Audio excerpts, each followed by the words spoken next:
नमस्कार। द शुभ लाभ शो में आपका स्वागत है। मैं हूं शुभम शंकधर। एक नए संस्करण में एक नए मेहमान के साथ आपकी खिदमत में हाजिर हूं। आज का विषय दरअसल कमोडिटी बाजार से जुड़ा है। आप कमोडिटी जब सोचते हैं तो आपको सबसे पहले दिमाग में आता होगा gold, silver, natural gas, metal. अगर आप थोड़ा ज़्यादा रुचि रखते हैं कमोडिटी बाज़ार में तो मेटल, एनर्जी पैक, बुलियन, यहाँ तक हमारी सोच पहुँचती है। लेकिन कमोडिटी बाज़ार इससे कहीं बड़ा है। एग्री कमोडिटीज़ हैं, बहुत सारी ऐसी कमोडिटीज़ हैं जो ट्रेड होती हैं, बहुत सारी ऐसी कमोडिटीज़ हैं जो ट्रेड नहीं होती हैं। ये पॉडकास्ट करने का निर्णय इस समय कमोडिटी पर पॉडकास्ट करने का निर्णय इसलिए क्योंकि सोना चर्चा में है, सुर्खियों में है। 1 लाख रुपए तक का स्तर छुआ आया। बाज़ार बहुत सारे ऐसे हैं देश में जहां सोना 1 लाख रुपए प्रति 10 ग्राम तक का भाव छू चुका। जब पॉडकास्ट कमोडिटी पर करना हो तो मेहमान केडिया कमोडिटीज़ के प्रमुख अजय केडिया से बेहतर नहीं हो सकता। क्या जान पहचान कराऊं? अगर आप कमोडिटी बाज़ार में थोड़ी सी भी रुचि रखते हैं, अगर आप थोड़ा सा भी राब्ता रखते हैं भारत के मीडिया से, चाहे वो टीवी हो, अखबार हो, यूट्यूब के चैनल हो, मोबाइल ऐप हो, तो आपको जो सबसे जाना पहचाना, सबसे भरोसेमंद, सबसे विश्वसनीय चेहरा दिखेगा वो अजय केडिया जी का होगा। उन तमाम लोगों में से हैं वो जिन्होंने कमोडिटी बाज़ार को बहुत पहले से 15-20 साल में धीरे धीरे बढ़ते देखा, और उन लोगों में से हैं जिन्होंने मेरे जैसे बहुत सारे विद्यार्थियों को कमोडिटी बाज़ार का का, खा, गा, घा कैसे लिखा जाए, कैसे समझा जाए, ये बताया, पढ़ाया। सर, बहुत स्वागत है आपका आज के इस पॉडकास्ट में। समय देने के लिए बहुत शुक्रिया। बहुत बहुत धन्यवाद शुभम जी बुलाने के लिए।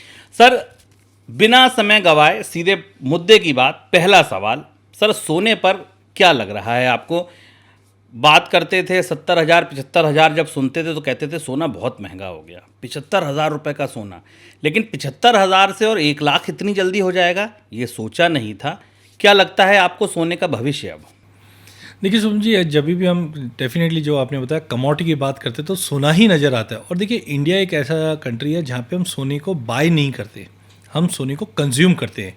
आज घरों में हम देखते हैं बच्ची पैदा होती है तो हम पहले चांदी की चम्मच से घुट्टी देते हैं, फिर कान में सोने की बाली देते हैं।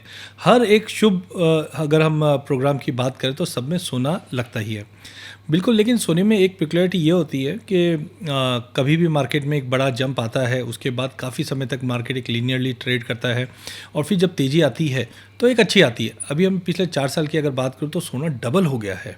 और ये 4 सालों में अगर आप देखोगे तो जो सोने को सपोर्ट करने वाले जितने भी इवेंट्स थे, जैसे डॉलर में गिरावट, जियोपॉलिटिकल टेंशन, सेंट्रल बैंक की बाइंग, जिस ढंग से सेंट्रल बैंक अपने रिजर्व्स के लिए गोल्ड के ऊपर निर्भर कर रहे हैं, तो ये कहीं ना कहीं डॉलर से दूर जाकर गोल्ड पे आ रहे हैं, तो ये कहीं ना कहीं सोने को सपोर्ट कर रहा है। अच्छा, एक चीज़ और तड़का जो लगता हुआ दिखाई दिया वो है फाइनेंशियल प्लेयर।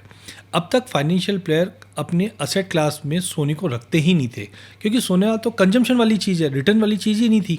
लेकिन जैसे जैसे लोगों को समझ में आया कि सोने में एंट्री भी अच्छी है, एग्जिट भी बहुत अच्छा है, और इन्वेस्टमेंट के तौर पे हम सोने को रख सकते हैं, तो उसके बाद से हमने देखा जैसे ही सोने को लोगों ने देखा एज ए फाइनेंशियल प्रोडक्ट, उसी कारणवश हमने 70,000 से, इनफैक्ट मैं तो बोलूँगा 4 साल पहले सोना करीबन 56,000, कोविड के आसपास करीबन 56-57,000 था, वहाँ से हमने 1 लाख का लेवल छुआ। तो डेफिनेटली मुझे लगता है कि as a investment point of view से गोल्ड में जो रुचि बढ़ी है, यही कारण था जिसमें हमने 1 लाख का लेवल छूते हुए देखा।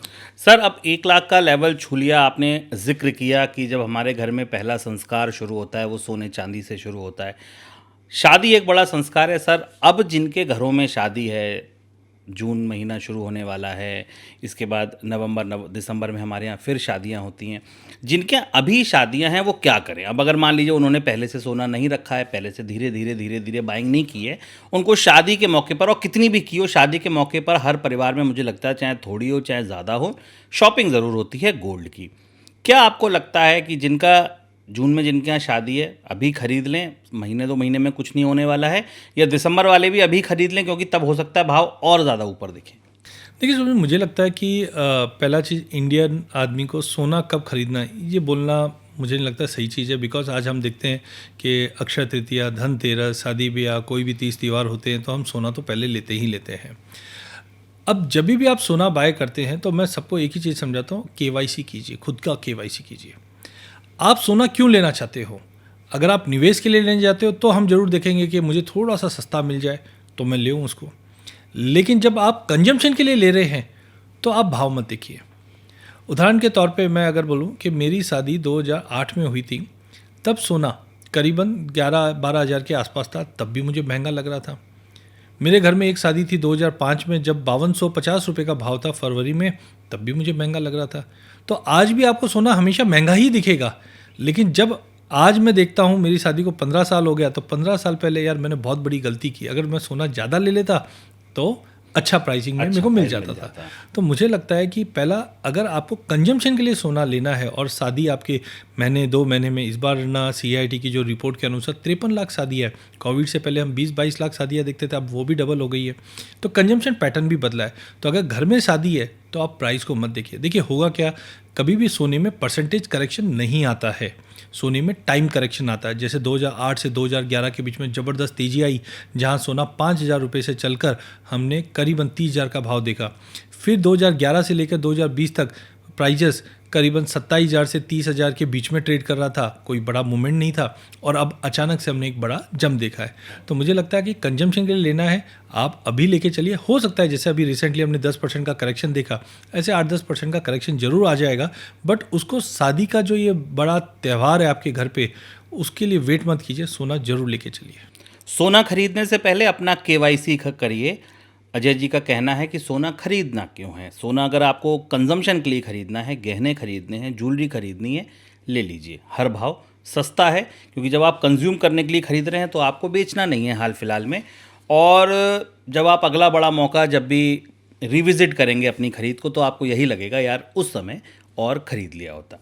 चलिए सर, यहाँ से बात कंजम्पशन की ख़त्म करते हैं, अब आते हैं बात इन्वेस्टमेंट की, क्योंकि अब इन्वेस्टमेंट के भी जो नए तौर तरीके हैं वहाँ पर गोल्ड शामिल किया जा रहा है। हमने देखा म्यूचुअल फंड की दुनिया इक्विटी लेड दुनिया हुआ करती थी, लेकिन जब से मल्टी एसेट फंड आए तब से ये बताया गया, जब से ये समझ आया, तब से हमने ये सीखा, जाना कि हाँ, इक्विटी में भी अगर गोल्ड का तड़का लगा दिया जाए तो रिटर्न को ज़्यादा बेहतर किया जा सकता है, और कम से कम रिटर्न बेहतर होना हो, रिस्क को हेज किया जा सकता है। इन्वेस्टर के लिए आपके, अगर वो गोल्ड का इन्वेस्टर है, क्या सलाह होगी? देखिए, सबसे पहले अभी तक जैसे मैं बोल रहा हूँ कि इंडिया में कभी गोल्ड बाय नहीं किया जाता, कंज्यूम किया जाता था। 2014 में गवर्नमेंट ने ये चीज़ समझा, बिकॉज हमारे जो गोल्ड के इंपोर्ट्स होते थे 2013-14 में करीबन 900-950 टन होना चालू हो चुका था। तब ऐसा डर लगने लग गया था, बिकॉज गवर्नमेंट के पॉइंट ऑफ व्यू से देखोगे तो सोना जो भी इंपोर्ट होता है वो एक तरह से नॉन रिटर्न बेस होता है, कि गवर्नमेंट को उसका कोई बेनिफिट नहीं, जबकि हमारे जो रेमिटेंस है वो बहुत ज़्यादा बाहर जाते हैं। तो गवर्नमेंट ने इस चीज़ को समझा, आदमी निवेश क्यों, सोना क्यों बाय कर रहा है, तो हमने देखा निवेश के लिए भी कर। तो आज हमारे पास विकल्प गवर्नमेंट ने काफ़ी अच्छे दिए, रेगुलेटर ने इस पर और काम किया। तो आज अगर हम देखते हैं, एक अगर आपको कंजम्पशन के लिए तो हमारे पास बार है, कॉइन्स है या ज्वेलरी है, ये आपके कंजम्पशन पॉइंट में आ जाता है। और साथ में अब हम देखते हैं कि हमारे पास म्यूचुअल फंड के अंदर भी गोल्ड ETFs आ चुका है, डिजिटल गोल्ड आ चुका है। इनफैक्ट गवर्नमेंट ने भी SGB गोल्ड सोवनियर बॉन्ड लेके आए थे। तो ऑब्जेक्टिव यही था कि अगर आपको निवेश के लिए सोना लेना है तो आप बेटर है पेपर गोल्ड पे या नए जनरेशन के जो विकल्प आ चुके हैं उस पर जाना चाहिए। लेकिन सर, गोल्ड बॉन्ड तो सरकार के ही गले फंस गया था। नहीं, बिल्कुल, क्योंकि जिन्होंने भी समझाया था वो ये था कि सोना अब ज़्यादा बढ़ेगा नहीं, काफ़ी बढ़ चुका है। बट सोने ने ये दिखा दिया कि जहाँ पे लोगों की सोच ख़त्म होती है वहाँ सोना चलता है। और बिल्कुल हमने काफ़ी समय के बाद एक अच्छा मूवमेंट भी देखा, और आप जानती है पूरी कहानी। बट कहने का मतलब गवर्नमेंट बॉन्ड लाने का ऑब्जेक्टिव यही था कि अगर आपको निवेश करना है तो इंटरेस्ट के साथ मिले, तो पब्लिक के लिए बहुत ही अच्छा अपॉर्चुनिटी थी। बिल्कुल। तो अब सर ठीक है, मैं निवेशक हूँ, आपने कहा कि ज़रूरी है निवेश करना, शायद इसीलिए म्यूचुअल फंड वाले भी शामिल कर रहे हैं और तमाम विकल्प रेगुलेटर और सरकार भी लाई। अब लेकिन आम इंसान हूँ, मान लीजिए मैं हूँ, मुझे गोल्ड में निवेश करना है, मैं क्या करूँ? एक हाथ में कोई बोलता है ETF खरीद लो, कोई कहता है म्यूचुअल फंड खरीद लो, कोई कहता है डिजिटल गोल्ड खरीद लो, कोई कहता है अरे यार सुनार के यहाँ से जाके छोटे छोटे पीसेज ले आओ, कोई कहता है कॉइन इकट्ठे कर लो। गोल्ड एक ही है, लेकिन वो इतने तरीके से बिक रहा है। तो अगर एक आम इंसान है जो छोटी छोटी बचत में निवेश करना चाहता है, छोटी छोटी बचत में, छोटे छोटे निवेश में भरोसा रखता है, उसके लिए बड़ा मुश्किल हो जाता है, बड़ी दुविधा है। इस समस्या का समाधान दीजिए, कोई एक ऐसा सूत्र दीजिए, कोई ऐसा गुरुमंत्र दीजिए कि गोल्ड के जो ये तमाम प्रोडक्ट हैं, ये बड़ी जो दो दुनिया है, इसको कैसे समझा जाए। देखिए विकल्प बढ़ते हैं तो हमारे पास एक तरह से ऑप्शंस बढ़ रहे हैं। ऑप्शन बढ़े तो थोड़े कन्फ्यूजन जरूर होते हैं, बट गोल्ड कन्फ्यूजन के परे है, क्योंकि हमको पता है हम तो अल्टीमेटली गोल्ड ले रहे हैं। अब सबसे पहले अगर हम निवेश के लिए कर रहे हैं तो बॉन्ड तो होता ही होता है, बट अभी हम देख रहे हैं कि म्यूचुअल फंडों ने समझा है कि जब भी इक्विटी मार्केट में डर क्या होता है, मार्केट क्रैश कर जाएगा।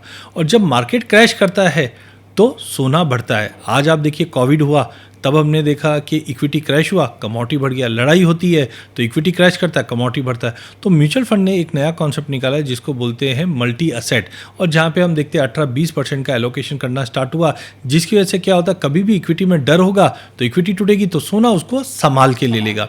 अब इसमें पार्टिसिपेट करने के लिए म्यूचुअल फंड तो है, बट शुभम जी अभी नए जो जेंसी प्लेटफॉर्म्स आ रहे हैं, इसमें रिसेंटली मैं एक कोई प्लेटफॉर्म देख रहा था, बटुक करके था, जिसमें आप छोटे छोटे जैसे गोल्ड, हम इक्विटी के एसआईपी बोलते हैं, हम बोलते हैं म्यूचुअल फंड सही है या फिर एसआईपी कीजिए, तो वो क्या है, सिस्टमेटिक इन्वेस्टमेंट प्लान। लेकिन यही चीज़ अगर आप सोचिए गोल्ड एसआईपी करे या सिल्वर एसआईपी करे तो कितना देखिए रिटर्न वाइज हम इक्विटी से बेटर रिटर्न देख रहे हैं कि आज कंसिस्टेंटली 20% से ज़्यादा CAGR ग्रोथ पिछले 4-5 सालों से गोल्ड कंसिस्टेंट दे रहा है। या सिंपल देख लीजिए कि सेंसेक्स और गोल्ड आज कौन कहाँ पे है। सेंसेक्स ठीक है बढ़ेगा सब है, लेकिन आज गोल्ड अनडिस्प्यूटेडली आज भी हम 95,000 पे ट्रेड कर रहे हैं, जबकि सेंसेक्स हमने देखा बढ़ा जरूर और फिर ड्रॉप कर गया। तो कुल मिला के मुझे लगता है जो नए प्लेटफॉर्म्स बने ये हमें एक अच्छा विकल्प देते हैं। हर महीने जैसे आप इक्विटी के अंदर SIP करते हैं, आज करीबन हम 26,000 करोड़ की SIP बुक है, या 65 लाख करोड़ की हमारी AUM बन चुकी है म्यूचुअल फंड में। अब यही चीज़ डिजिटल तौर पर अगर आ रहा है तो इंडिया को वैसे ही सोने की चिड़िया नहीं कहते, क्योंकि हमारे रग रग में है कि सोना लेना है। और ऐसे डिजिटल प्लेटफॉर्म जो अब मोबाइल ऐप पे आप एक एक यूनिट, एक एक ग्राम लेकर एक्यूमुलेट कर सकते हैं, तो ये मुझे लगता है ये बेहतरीन मौका भी है और तरीका भी है गोल्ड लेने का। बिल्कुल। तो अगर आप जो नए प्लेटफॉर्म्स आ रहे हैं, जैसे बटुक नाम के किसी प्लेटफॉर्म का अजय जी ने नाम लिया, ये प्लेटफॉर्म आपको गोल्ड की सिप करने का, गोल्ड में डिजिटल गोल्ड खरीदने का मौका देता है। और उनका मानना है कि जैसे आप इक्विटी में डिसिप्लिन तरीके से धीरे धीरे अकुमुलेट करते हैं इक्विटीज़ को, ऐसे ही आप गोल्ड को इन प्लेटफॉर्म्स के ज़रिए अकुमुलेट करें। निवेशक के लिए ये एक अच्छी सलाह है। सर एक यहाँ पर बात थी कि ठीक है ये तो हो गई नए लोगों की बात, जेन जी का आपने जिक्र किया, ये तो उनकी बात हो गई जिन्हें 10 साल 15 साल निवेश करना है। लेकिन एक ऐसा पका हुआ निवेशक है जिसने 10-15 साल इक्विटी में लगा दिए हैं, अच्छे खासे रिटर्न पे बैठा है, उसका AUM 65 लाख करोड़ में भी एक हिस्सा रखता है, मान लीजिए 20 लाख का है, 10 लाख का है, 50 लाख का है, वो एक AUM लिए बैठा है क्योंकि उसने बीते 15 साल में वो अनुशासन जो था उसको फॉलो किया, उसको रखा, और आज वो एक मकाम पर है। उनके लिए क्या स्ट्रेटजी हो? ठीक है अब तो मल्टी एसेट फंड भी नई बात है, ये अभी अभी की बात है। जो गोल्ड की सिप आप शुरू करना चाह रहा है, ये प्लेटफॉर्म भी आज के हैं, अभी अभी की बात है। उन लोगों के लिए क्या जो ऑलरेडी बैठे हैं एक पोर्टफोलियो पर? देखिए कभी भी मैंने काफ़ी जब इन्वेस्टर से बात करता हूँ तो सबसे ज़्यादा डर उनको क्या लगता है, कल को मार्केट टूट जाए तो क्या। बिकॉज देखिए जब पैसा आता है तो हम देखते हैं स्लोली एंड स्टेडली बढ़ जाता है, लेकिन गिरता है तो उसके लिए मार्केट एक पॉइंट ढूंढता है। जैसे कोविड के समय में देखा, अचानक न्यूज़ आई और मार्केट क्रैश कर गया। अभी भी हम देख रहे हैं कि नए कोविड के केसेस हुए तो लोगों में डर लगा हुआ है। इंडिया पाकिस्तान की लड़ाई बढ़ गई तो क्या होगा, इंडिया चाइना होगा तो क्या होगा, इजराइल हमास हो रहा है तो क्या होगा, तो ये डर है। तो जिन्होंने ऑलरेडी रिटर्न बना रखा है तो यहाँ पर इनको अपने पोर्टफोलियो को इंश्योरेंस देने की ज़रूरत है। देखिए बुक्स में हमने पहले पढ़ा था कि गोल्ड में एलोकेशन आपका 4-5%, 6% से ज़्यादा नहीं होना चाहिए, बट अब चीज़ें चेंज हुई है क्योंकि गोल्ड भी एक तरह का असेट क्लास चेंज हुआ है। तो मेरा मानना है कि 18 से 20% का एलोकेशन अगर हम सोने में डालते हैं तो कहीं ना कहीं रिटर्न बेटर बन सकता है। देखिए आज जब कंसर्न्स होगा तो इक्विटी क्रैश करेगा और वही समय पे सोना बढ़ेगा।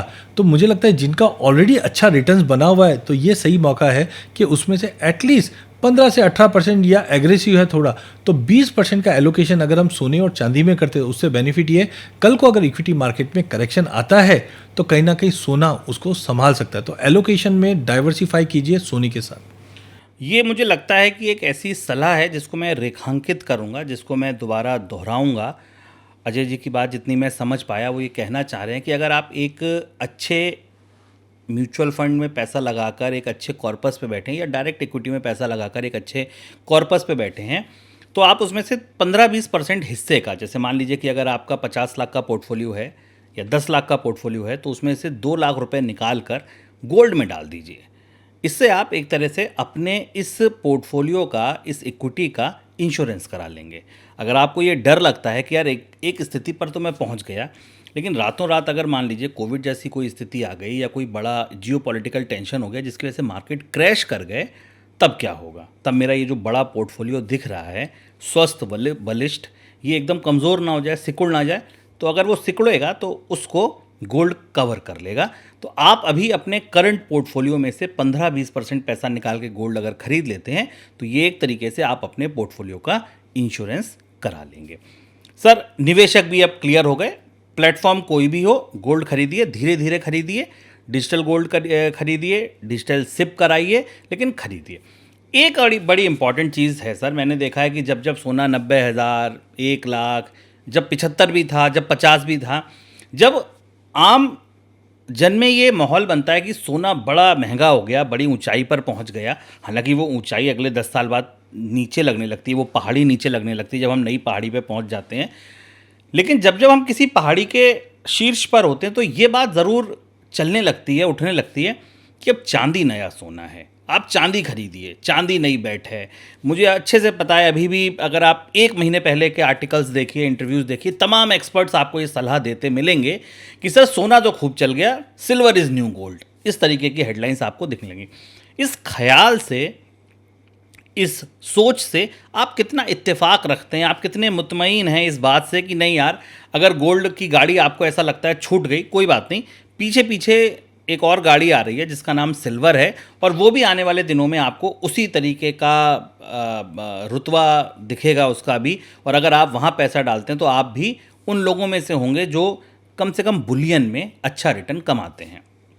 देखिए, मुझे लगता है कि गोल्ड हम कभी रिप्लेस नहीं कर सकते। गोल्ड की अपनी प्रॉपर्टी है, लेकिन चांदी को भी भूलना नहीं चाहिए। एक तरह से आपने प्रॉवर्ब सुना भी होगा कि चांदी को गरीबों का सोना भी कहते हैं, पुअर स्पेंड गोल्ड, और होना भी चाहिए। देखिए, आज तक कभी भी हम जब बात करते हैं तो हम एक साथ बात करते हैं, सोने चांदी में क्या हुआ, सोने चांदी में तेजी आ गई, जाके सोना चांदी लेके आ जाओ।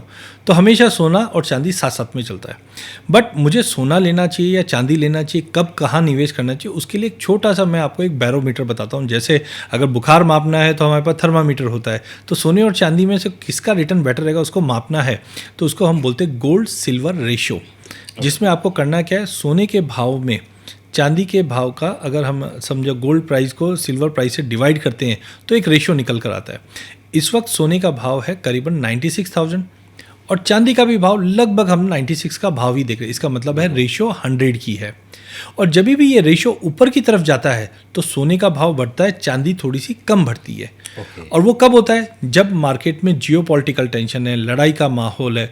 तो आप ये देखिए, पिछले 3 साल से लड़ाई का माहौल देख रहे हैं, डॉलर में गिरावट है, सेंट्रल बैंक की बाइंग, इसकी वजह से गोल्ड को सपोर्ट मिल रहा है।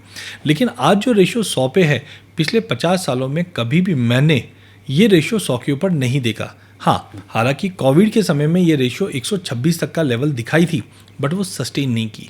बिकॉज कहीं ना कहीं जब डर खत्म होता है तो इकोनॉमी रिवाइव करती है। और चांदी में आज 52-53% हम चांदी को इंडस्ट्रियल मेटल के तौर पे जानते हैं, जो आज से 10-15 साल पहले नहीं था। बट आज इंडस्ट्रियल मेटल, जैसे क्लीन एनर्जी में, ग्रीन एनर्जी में, यहाँ पे हम चांदी का यूसेज बढ़ चुका है। तो जब भी ये रेशियो का जो एवरेज है 50 साल का, वो है 72 का। अब ये रेशियो जैसे से गिरती है तो इसका मतलब है लोगों का रुझान सोने से थोड़ा कम होगा और चांदी की तरफ बढ़ेगा। तो सर, कैसे इस बैरोमीटर का जो एक जैसे कहते हैं ना 98 ठीक बुखार है, ठीक है, और अगर 100 से ऊपर है तो चिंता वाली बात है, 103-104 में तो आदमी निढाल हो जाता है। आपके हिसाब से अगर वो बुखार, निढाल वाली स्थिति, चिंता वाली स्थिति या सामान्य वाली स्थिति क्या है? अभी तक अगर मैं पिछले 15-20 सालों का अगर ट्रैक रिकॉर्ड देखूं तो ये रेशियो 2011 में 32 का लेवल छुआ था। तब आपको ध्यान हो तो 2011 में भी ऐसी हवा बनी थी, चांदी बहुत महंगी हो गई, अब तो लाख हो जाएगी, जब 75,000 के आसपास मारा था। तो चांदी में पिछले 25 साल का भी अगर ट्रैक रिकॉर्ड देखता हूँ तो 32 के नीचे कभी नहीं गई है, और ऊपर में ये 80 के ऊपर कभी टिकता नहीं था। लेकिन कोविड के समय में डर था लॉकडाउन था, इकोनॉमी स्लो डाउन था, इसके लिए चांदी इंडस्ट्रियल डिमांड नहीं थी, तो चांदी अंडर परफॉर्मिंग रही और सोना 126 मार दिया।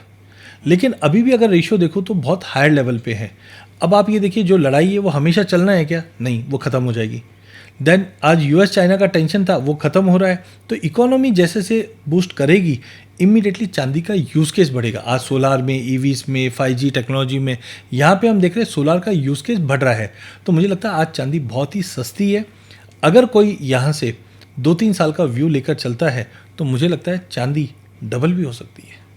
सर लेकिन आपने कंफ्यूज कर दिया, आपने कहा कि सोना भी खरीदी और चांदी भी। तो अगर मान लीजिए मुझे 10,000 रुपये महीना डालना है, कैसे डालूं, किस अनुपात में डालूं?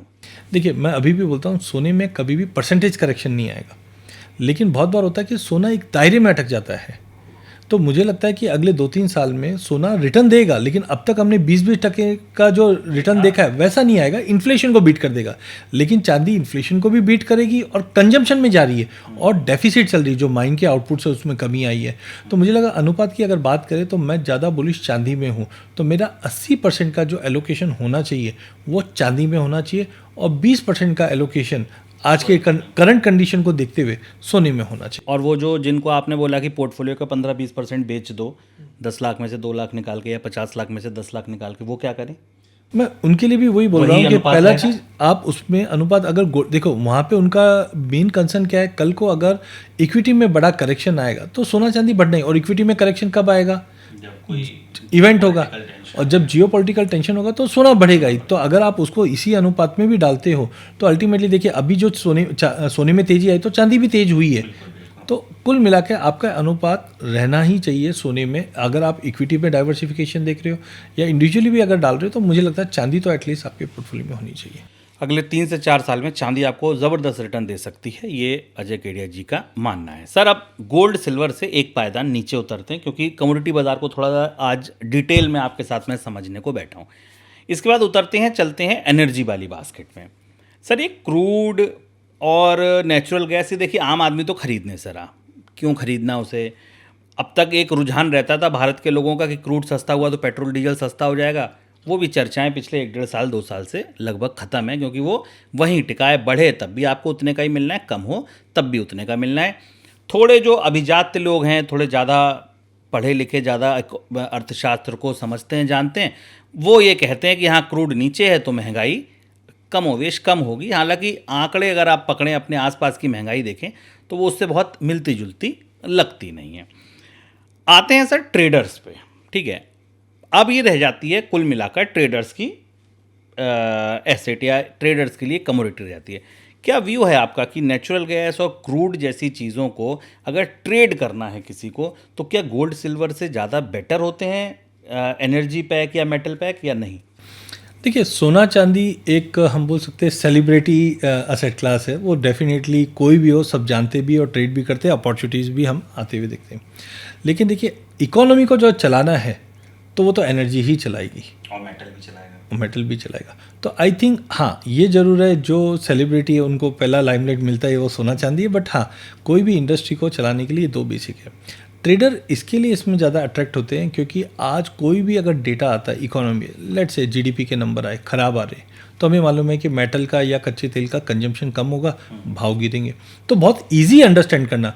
मैं लोगों को देखता हूँ, लोग इक्विटी में इतनी पीएचडी करते हैं, बैलेंस शीट पढ़ते हैं, कमोडिटी में ये सब करने की ज़रूरत ही नहीं है। आप अगर खाली एक कॉमन न्यूज़ भी देख रहे हो कि सपोज करो रिसेशन आने वाला है, तो आप तुरंत समझ जाते हो कि यार एनर्जी का कंजम्पशन आ जाएगा। तो बहुत इजी है, इसके लिए ट्रेडर इसको पसंद भी करते हैं और इसको ट्रैक करने के लिए भी बहुत इजी है। कोई भी जो इवेंट आता है उसको आप देखिए, इजी डेटा अवेलेबल है। तो इक्विटी के अंदर जो लोग पीएचडी करते हैं, मेरी सलाह है कि आप थोड़ा सा कमोडिटी की तरफ आइए, वहाँ पे इजी डेटा एक्सेस है और ग्लोबल ट्रेडेड है। आज इक्विटी में मेरा कोई स्टॉक है वो जापान में ट्रेड नहीं कर रहा, लेकिन यहाँ पे अगर मैं सोने की बात करूँ, कच्चे तेल की बात करूँ, पूरी दुनिया में तो कहीं पे भी प्राइस ज़्यादा एडवर्ब ऊपर नीचे नहीं होगा, एक लीनियर वे में चलता है। तो क्लूज बहुत इजी है मिलना। बिल्कुल। देखिए अजय केडिया जी की एक खासियत और है कि आप शेयर बाज़ार को भी उतनी ही बारीक तरीके से, गंभीर तरीके से समझते हैं जितने बेहतर तरीके से आप कमोडिटी को समझते हैं। कमोडिटी में आप बहुत सारे वेबिनार करते हैं जो आपको आने वाले दिनों में बोनस के चैनल पे भी मिलेंगे, जहां आप इस समय अजय जी को सुन रहे हैं, जहां हम पूरे दिन के सेशन लेकर आपको कमोडिटी की ट्रेडिंग्स, कैसे उसके फंडामेंटल ट्रैक करें, कैसे इवेंट ट्रैक करें, ये सब कुछ भी बताएंगे।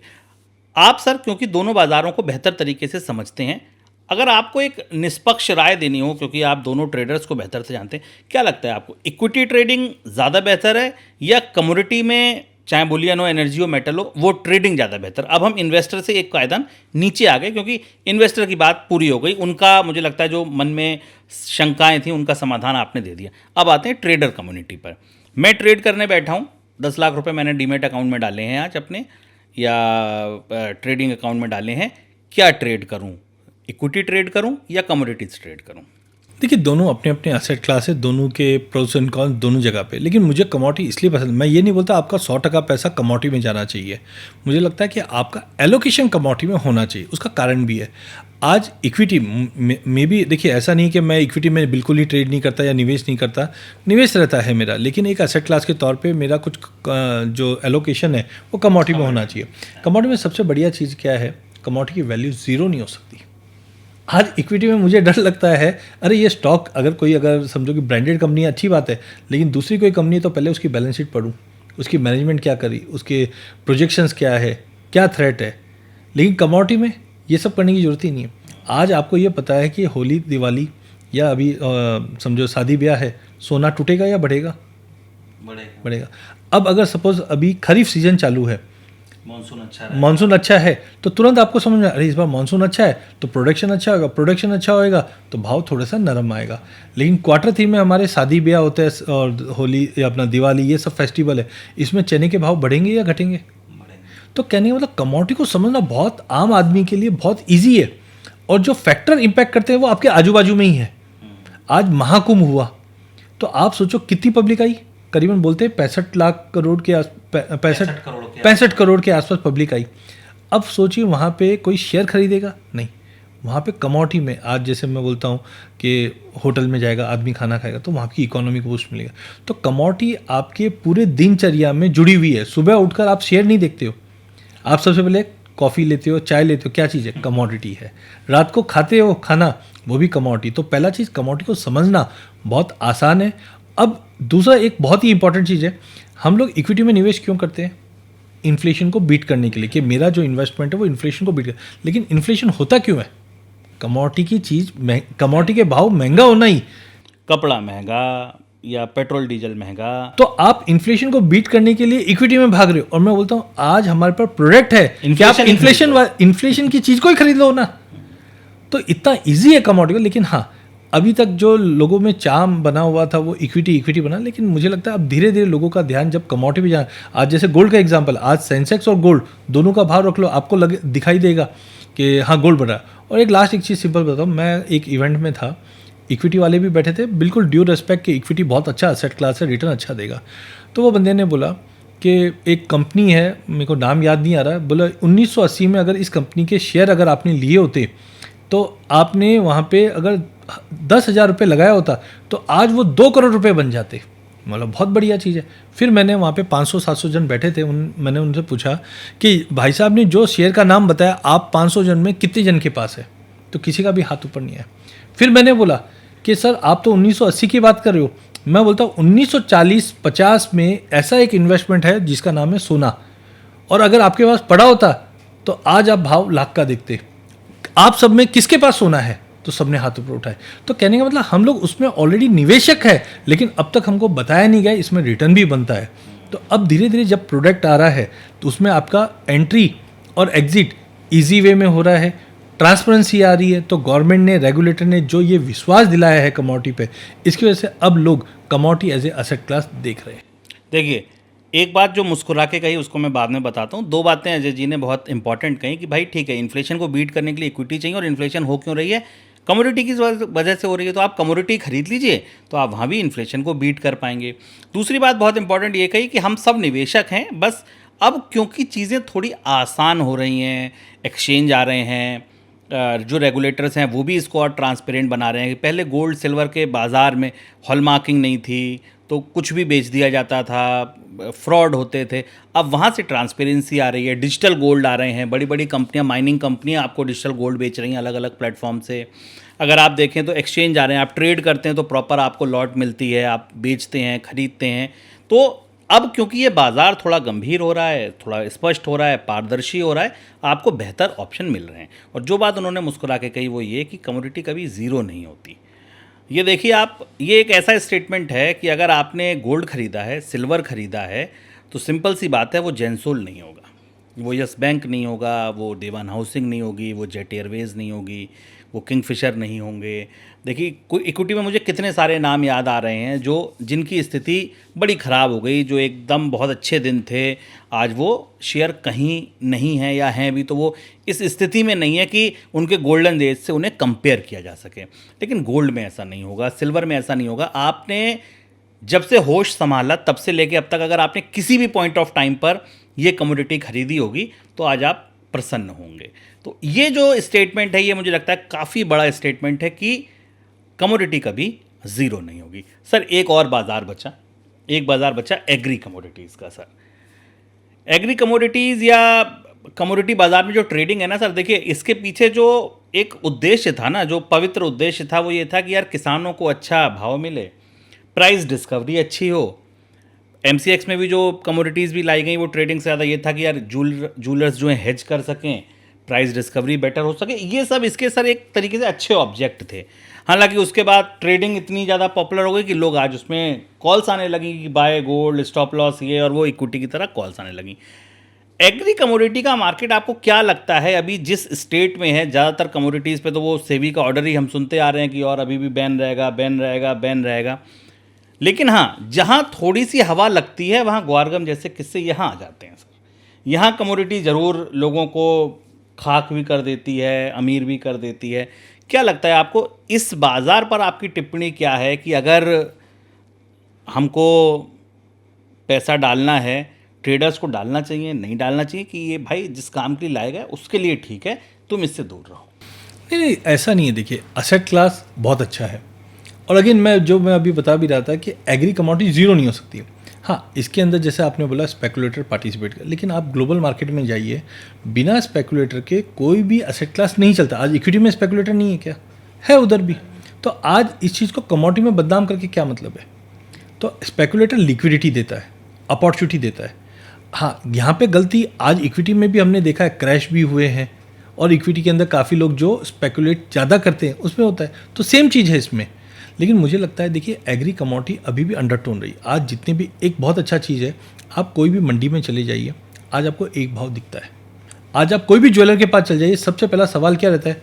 भाव क्या है? तो बोलता है एमसीएक्स के ऊपर 200 रुपया प्रीमियम, क्यों? डिलीवरी में दे रहा हूँ। तो एक भाव दिख रहा है। तो ऑब्जेक्टिव जो था वही है। हाँ, इसमें एक फ़र्क ये पड़ा, आज हम देखते हैं कि इक्विटी मार्केट को 150 साल हो चुका है। अभी एक एक्सचेंज है जिसने 150 साल कराया। तो 150 साल के बाद आज आप बैठकर बात कर रहे हो कि हमारे पास ये प्रोडक्ट है, इसमें लोग मैच्योर्ड हो रहे हैं, इन्वेस्टमेंट डाल रहे हैं। लेकिन कमोडिटी को आए हुए 15 साल हुआ है, 15-20 साल। तो समय लगेगा कोई भी चीज़ को। 10 साल के बच्चे को और आप एक मैच्योर आदमी को कंपेयर करें, और अभी तक लोग समझते ही नहीं है। मतलब आज मैं किसी को बोलता हूँ, अरे आप एक एक्सचेंज है एनसीडी जहाँ पे एग्री के ट्रेड्स होते हैं, तो बोले मैंने हल्दी ले ली, तो उनको आज भी डर क्या लगता है? अरे ये हल्दी का ट्रक भर के मेरे घर पे आ जाएगा क्या? आज इक्विटी में भी ये था, जब 1994-5 में हमने डीमैट कॉन्सेप्ट देखा था, तब लोग उसको एक्सेप्ट नहीं कर रहे थे। अरे मेरा शेयर मेरे पास नहीं है तो कहाँ है? तो आज कमोडिटी में भी यही चीज़ है। आज मैं अगर आपको बोलूँ कि सर आपको गोल्ड की डिलीवरी लेनी है, तो आपके दिमाग में क्या रहेगा? अरे गोल्ड मेरे घर पे कैसे आएगा? एक ट्रक भर के आएगा क्या?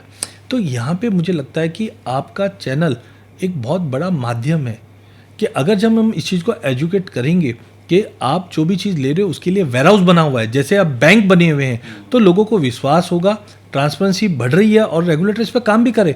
आज आप इक्विटी में, चलो ट्रेडर के लिए भी कुछ होना चाहिए, तो इक्विटी में हम देखते हैं इंडेक्स है, ऑप्शंस है, कमोडिटी में भी तो है। आज जब बोलते हो इक्विटी के अंदर, अच्छा नफ़ा नुकसान एक अलग पार्ट हो गया, लेकिन इंडस्ट्री के लिए बहुत इंपॉर्टेंट। आज अगर सपोज कोई इंडस्ट्री को प्रोक्योरमेंट करना है, कोई भी कमोडिटी, एक्सचेंज के माध्यम से कीजिए। आपको एक्सचेंज क्या देता? क्वालिटी बताता है, ये मेरा स्पेसिफिक है, यही आपको माल आएगा, प्लस आप अपना प्राइस फिक्स कर सकते हो। एक और उदाहरण है कि आज सपोज आपने गवार का केस लिया कि मेरे पास गवार का स्टॉक लेके बैठा हूँ मैं, या चने का ले रखा हूँ, वॉट जो भी कमोडिटी ले रखा हूँ, मुझे डर क्या लगता है, कल को अगर इस कमोडिटी का भाव गिरेगा, गिरता नहीं है, गिरता है, प्रोडक्शन बढ़ेगा तो भाव, अभी हमने बात की खरीफ में बारिश अच्छी होगी तो प्रोडक्शन अच्छा होगा तो भाव नीचे भी आएगा।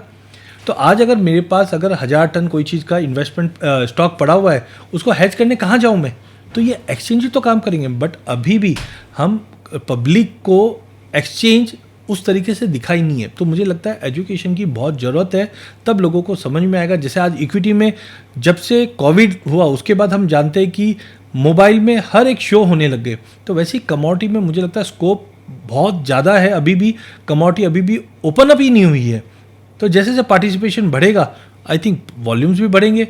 और हाँ, रेगुलेटर की थोड़ी चिंता रहती है इन्फ्लेशन, लेकिन जब मास पार्टिसिपेशन आएगा तो आपको भाव ज़्यादा लग रहा है तो आप पहले से शॉर्ट करके रखिए, भाव नीचे आएंगे।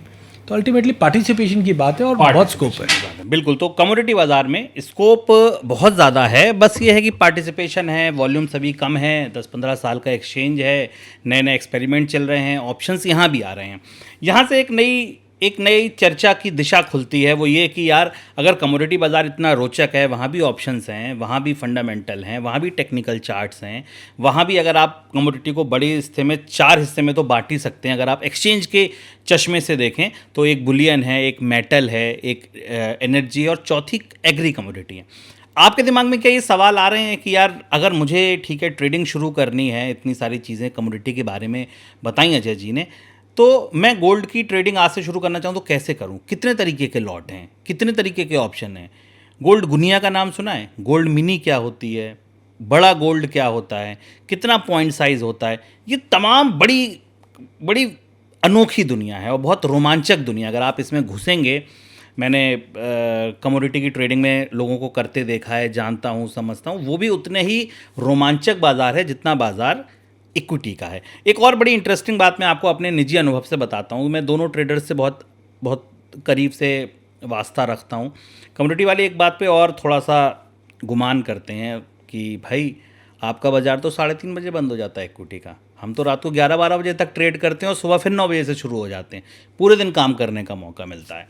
तो एक ऐसा बाज़ार और है, इस दुनिया को खोलने का मौका हम आपको देंगे। अपने बहुत जल्दी हम लोग एक कुछ बहुत अच्छी चीज़ लेकर आ रहे हैं और जिसमें अजय जी जैसे बड़े दिग्गज लोग आपको पढ़ाएंगे, समझाएंगे, ट्रेडिंग की पाठशाला लेंगे आपकी कि हाँ आप अगर अच्छे ट्रेडर बनना चाहते हैं तो क्या करें।